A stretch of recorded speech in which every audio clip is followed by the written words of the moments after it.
Conspiracy Unlimited with Richard Syrett.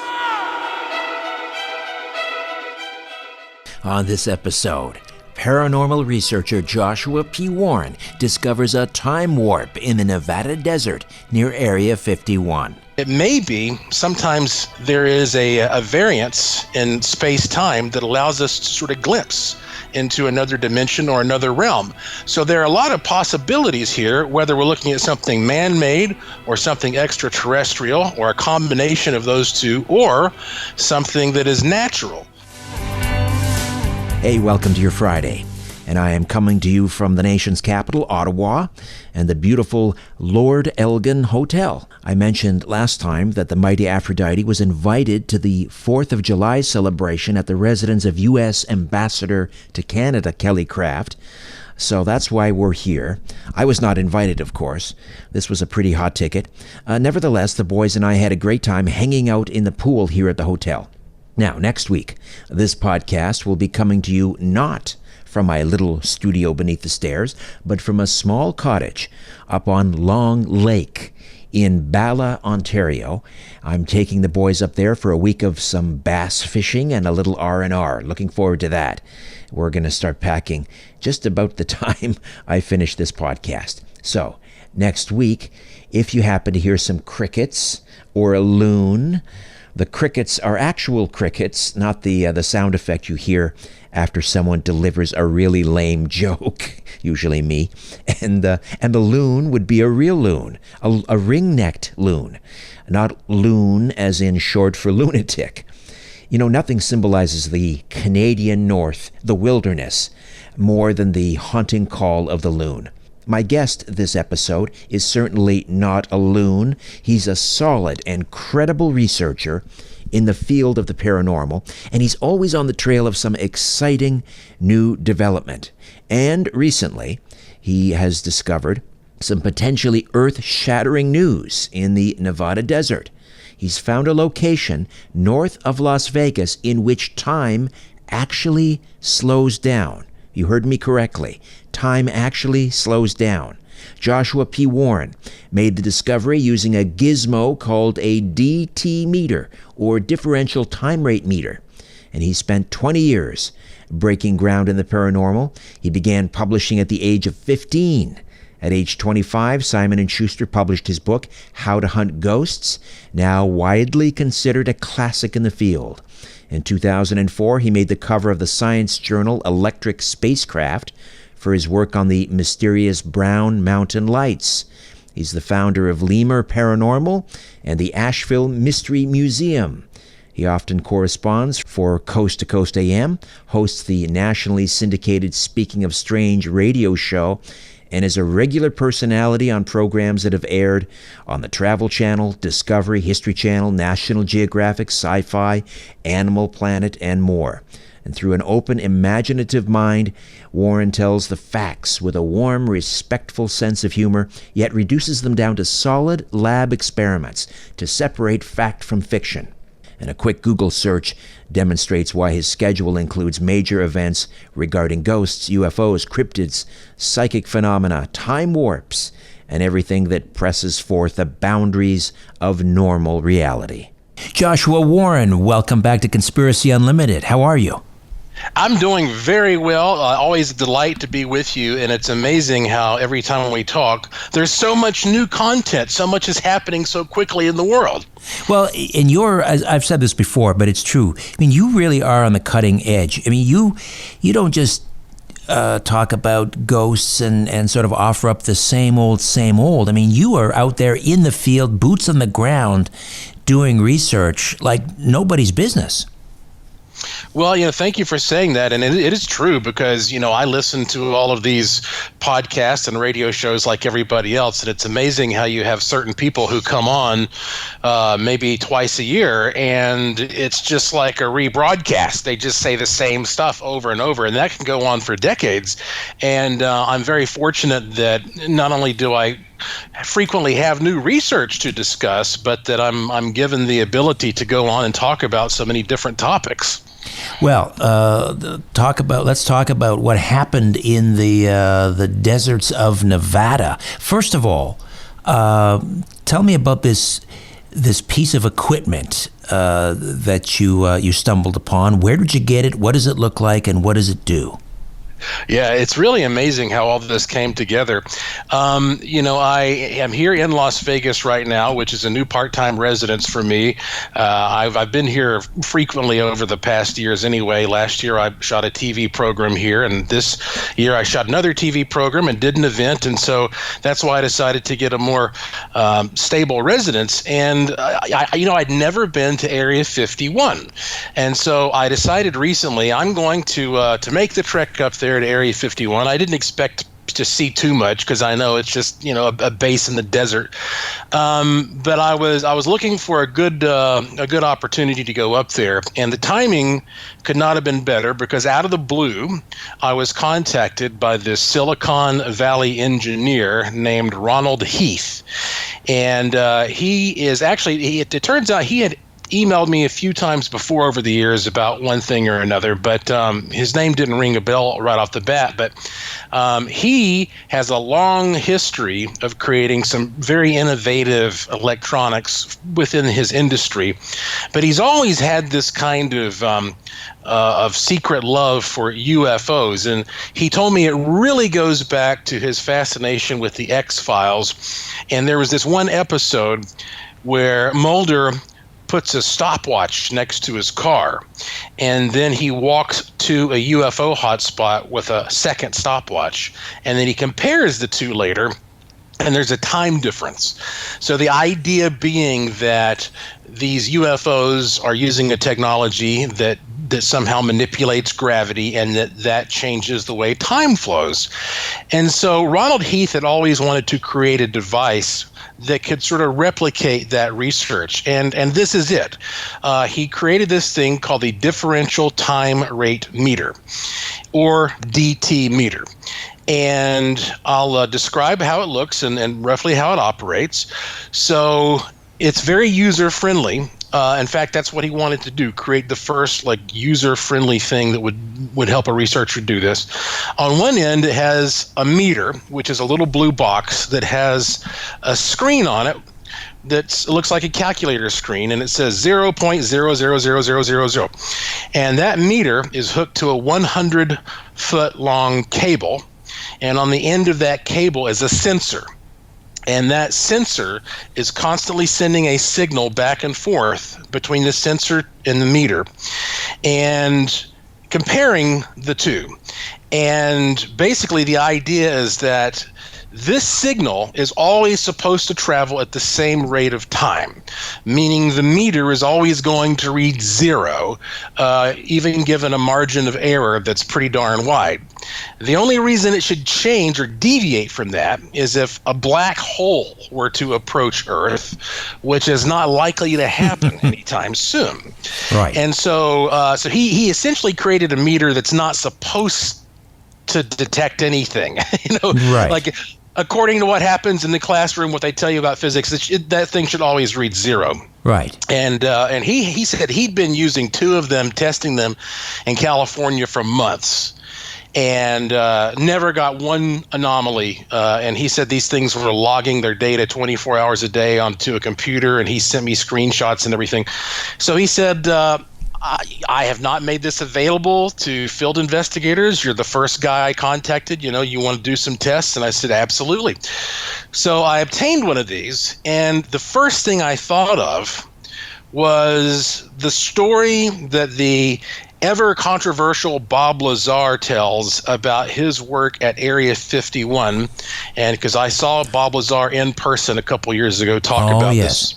In S4, where they were back engineering flying saucers. Yeah, and then he was given some kind of an engine that supposedly came from one of these craft, and he said that it was a little larger than a basketball, and that it had some property that would manipulate gravity and time in its close proximity. He said, for example, you could take a candle and put the candle close to the engine, and the flame would just freeze in midair. Element 115. Yeah, and so and he's not the only person. Again, he's a controversial figure, but there are a number of people who've talked about this. There have been experiments going all the way back to the 70s where people have claimed they've documented some time anomaly. So I figured, okay, what I will do, and I didn't tell anybody exactly what I was going to do in advance. I figured what I'll do is I will take this device to Area 51, spend the night there, and come back. And just be my wife, Lauren, and myself. And along the way, driving hundreds of miles from Vegas to Area 51 and back, I will stop periodically, about every 20 miles or so, get out in the desert and just take a measurement, take a reading. Not only with the DT meter, but I also had a couple of Geiger counters, some radio microwave detectors. I had some night vision goggles, I had all kinds of stuff. So I was thinking, wouldn't it be cool if everything's normal and then you get up to Area 51 and you get some kind of, weird anomaly? That's sort of what I hoped would happen. Turns out everything around Area 51 was completely normal. Okay. Right. I didn't pick up anything that was too strange at Area 51. However, at this nondescript part of the desert, about 20 miles north of Las Vegas, I picked up this anomaly in which time slowed down by 20 microseconds. Now, what that means is that if you take 1 second and you slice it up into 100,000 pieces, one of those pieces is a microsecond. And so it's very tiny, but it's still very significant. You can get a lot smaller than that. You can get down to nanoseconds and stuff. And so this device indicated that time for a moment had literally slowed by 20 microseconds. And this is a meter that I'd use all over the place. It's you calibrate it before you use it, and it never giving me any kind of an anomalous reading. So I got back and I showed this reading to Ronald Heath. I emailed him a picture, and he said, "Wow, that's incredible." He was ecstatic, and he couldn't believe it. And I said, "Well, this is very interesting. Let me take another look at where I got that." And guess what, Richard? It just turns out that spot, that nondescript spot in the desert, that just so happens to be one of the most popular UFO hotspots in the area, where some of the most amazing footage has been captured of these strange lights in the sky. And I thought, boy, that's awfully coincidental. And so I was getting excited because I thought, man, what I ought to do is start traveling around the area as the first field researcher with one of these devices and start taking measurements all over the place and plotting my results, and then overlaying them with these hot spots where people have seen not only UFOs but maybe experienced ghosts or some kind of psychic phenomena. What if it matches up? Right. And so I put a video together mainly for my own audience because, I have a lot of people who follow me. I do a podcast on my website and that kind of thing. I put together a little video with my results and the information, and I got a call from the local news station, Fox 5. They wanted to do a story with me about this finding. That was 7 days ago, and since then, this story has exploded. It's been covered by Newsweek, Inside Edition. It made Drudge. It was on the main page of Fox News. It's been covered by media in China, Russia. It's just it's insane, the amount of interest. And so I've gotten very little sleep over the past 7 days, and this is just the beginning. So that's the gist of it. And I know there are many, many questions that would spring from just what I've told you. So Absolutely. Well, this could be the story of the century. Like all scientific, the scientific method, it has to be repeatable. So did you go up there on another occasion and test it again to see if you were getting the same reading in the same area, just to rule out it wasn't some sort of an equipment malfunction? Is this repeatable, I guess is the point. I went back to the same area and I did not get it again. So at this point, I cannot say that it's repeatable. And it is possible that this was some kind of equipment malfunction. On the other hand, again, the equipment has worked very well as it's supposed to in every other case. And I don't think that it's that shocking to consider there may be time anomalies around, because, NASA has indicated that this sort of thing exists. I mean, in 2004, they had a project called Gravity Probe B, in which they traveled around the Earth measuring the space-time curvature, and they found that it's very inconsistent, which is why you can go on Google and type in NASA gravity map, and you can see how varied the gravitational field is around Earth, and that will affect the flow of time. So this is not something completely brand new, but this is just the very first step in my research. So, the first step in the scientific method is to gather data. And so what I've done is plot my first data point. And so by no means am I saying I can draw some grand conclusion about what all this means, but this is my way of being as transparent as possible about the entire process, so that wherever this leads, people will all be able to keep up with where it started. Right. Now, when you're talking about these time dilations, and you mentioned the black hole, I mean, this comes, I guess, from Einstein's theory of relativity. And if you mentioned if a black hole were approaching the Earth, it could cause this type of effect. I mean, I'd love to hear what a theoretical physicist would have to say about this. Like, how much gravitational pull would we be talking about when we're talking about 20 microseconds? Yes, 20 microseconds. I mean, what kind of gravitational pull would be required to have that kind of effect, 20 microseconds? Yeah, that's a great question, and I don't know the answer to that, but I also feel like that it's possible that the reason that I got this momentarily is that, well, there are a couple of possibilities. Number one is that there actually is some kind of technology that's being experimented with that will manipulate gravity, whether it's something man-made, or not gravity, but time, whether it's something man-made, or there happened to be a little UFO zipping around at that moment, which is using a similar technology, which makes this even more difficult to pinpoint. On the other hand, the second possibility, which personally I think is more likely, is that this is actually a natural phenomenon, that there are going to be places all around the Earth that have these little wrinkles in time that we've never been quite aware of before. One of the reasons is that people have not been able to run around with a DT meter yet. And so, I'm the first person who was able to get out and do this.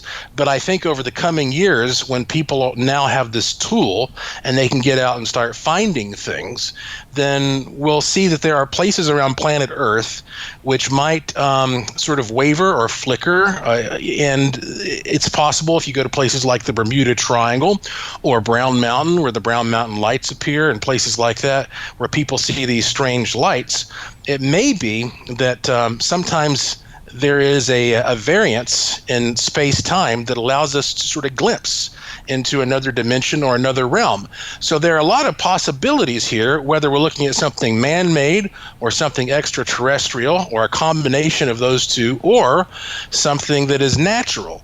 But certainly, I have no doubt that as time goes on and people are able to go out and document this stuff for themselves, that we will see this as a much more common phenomenon. Paranormal researcher, author Joshua P. Warren is here discussing a time warp he's discovered in the Nevada desert. After your little excursion to the outskirts of Area 51 with this device, and then this went virtually viral in the media, there were no visits from Men in Black or anything like that? Well, actually, the first night, this is last Tuesday, when the story broke on Fox 5 here locally in Vegas, within an hour, I started getting alerts from any online system I had saying somebody's trying to hack. I mean, I got text messages, I got emails, I got, all these alerts from Microsoft and Google, change your passwords. All of that hit within an hour. And so I had to sit down and go through everything and reinforce stuff and change passwords. And so that was a bit synchronistic. And then since then, I don't feel like that anybody's been, keeping an eye on me directly. However, I have gotten a ton of emails from people with various backgrounds. Today, I got one from a man who says he works at NASA's Jet Propulsion Laboratory. And he said that he is fascinated by this, and that he actually purchased one of these DT meters, and that he's going to run around and start doing some experiments himself. So I tell you that because it's obvious that the word has gotten out, even among the authorities who are taking this potentially seriously. I also want to point out, because I've mentioned this, the fellow buying the meter, I don't have any kind of vested interest in the meter. I'm not selling it. I've never even discussed an arrangement with Ronald Heath, so I'm not talking about this in order to profit from it.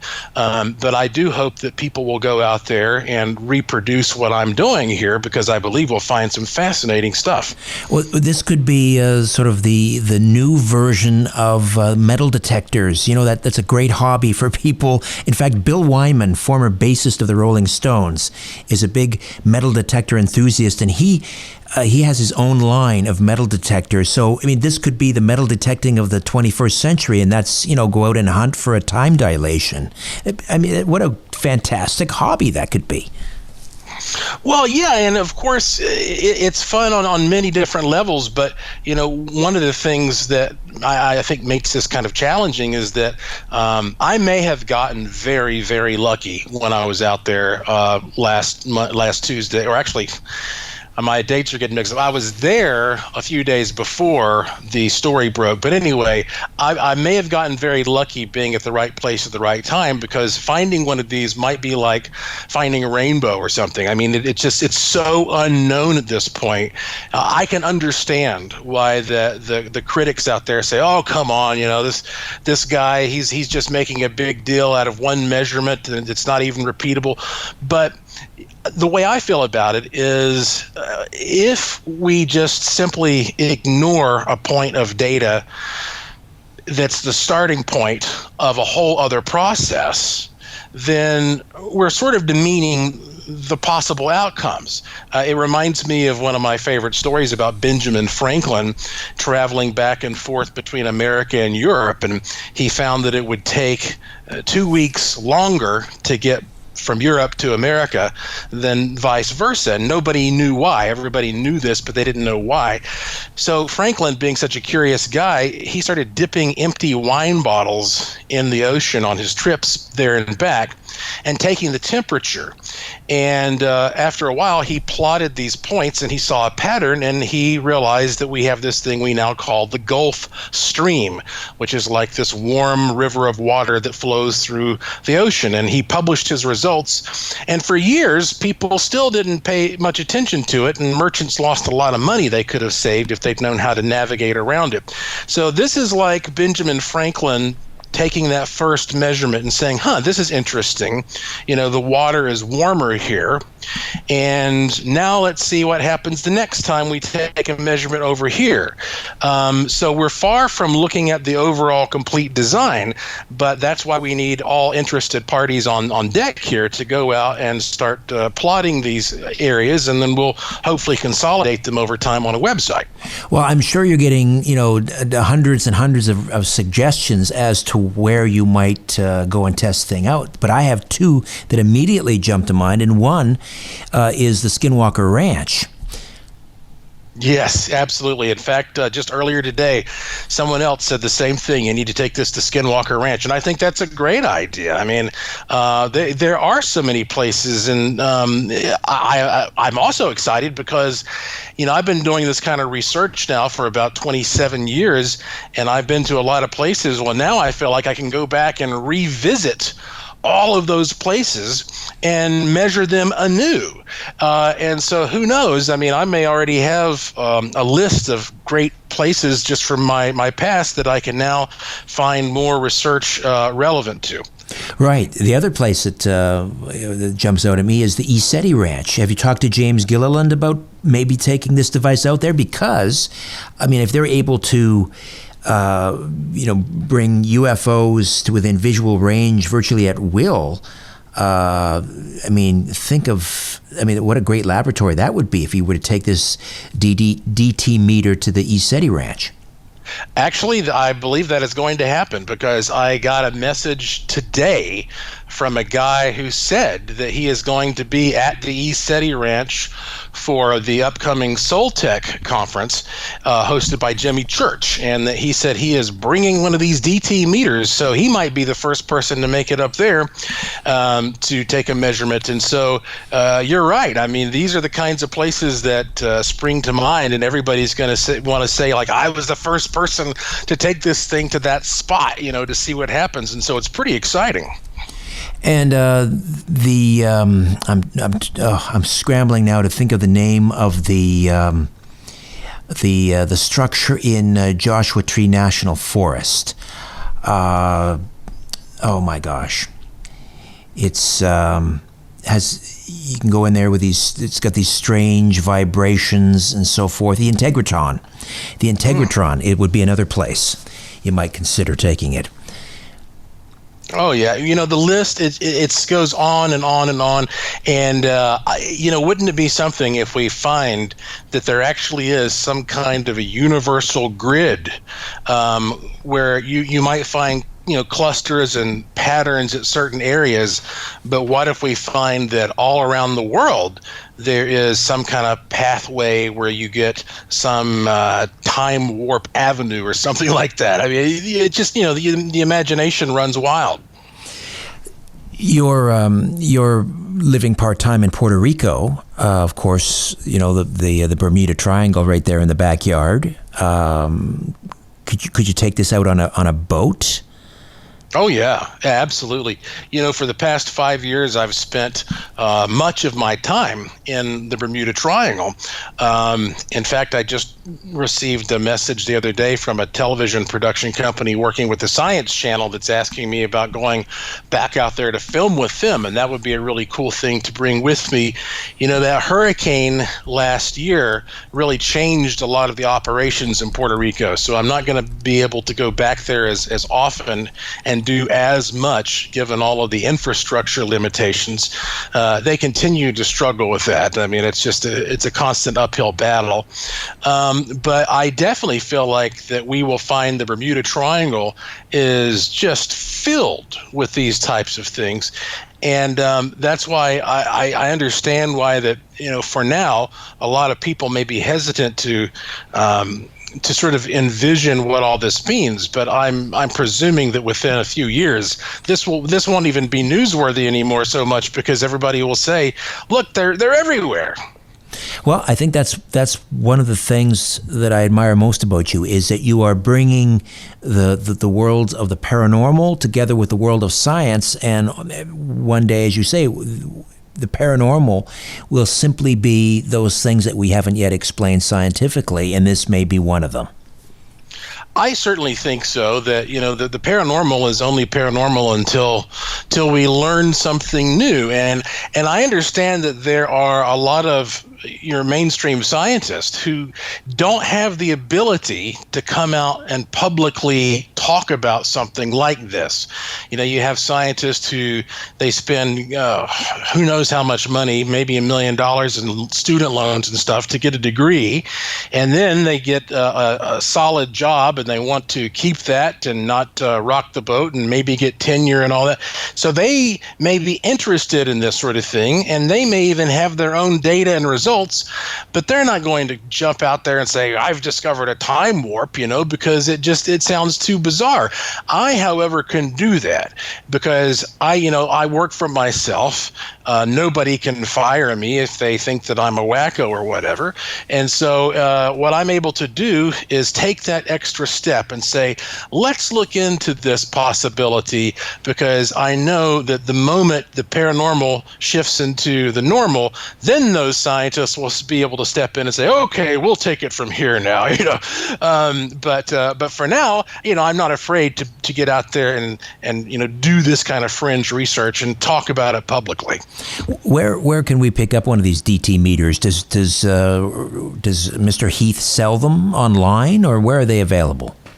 As far as I know, he's only made 2 or 3 of them, and they are on eBay. Now, if you go to my website, joshuapwarren.com, you'll find all kinds of good stuff. But if you click the link there to my report on this, I have links to all kinds of supplemental information, including the UFO footage and various things related to the article and the presentation. And one of those links is to the DT meter. And so you can go and you can read all of the details about how this thing works. And there is also a link to the eBay page there. So you'll find all that through my website. And give us that website, Joshua. Yeah, it's joshuapwarren.com. There is no period after the P in the website address. It's just joshuapwarren.com. And, I have all kinds of interesting, amazing, free content there. And so I hope that all the listeners will go and check it out. And also, send me any ideas that you may have. I read every single email. I can't respond to all of them. That would be a full-time job. I'd get nothing else done, but I read them all. I appreciate suggestions, and there's plenty to think about there at joshuapwarren.com. Always a pleasure speaking with you, my friend, and congratulations on this new area of research. Looking forward to hearing more about it. Hey, it's been a great conversation. Thank you, Richard, and I'll definitely keep you updated. joshuapwarren.com. Thank you, my friend. Thank you. That's it from me from the beautiful Lord Elgin Hotel in Ottawa. But before I head on out of here for a tour of the Parliament buildings, I'm going to tell you what's coming up on episode 89. Coming up next on Conspiracy Unlimited, the secrets of anti-gravity revealed. Until next time, I'm Richard Syrett. So long for now.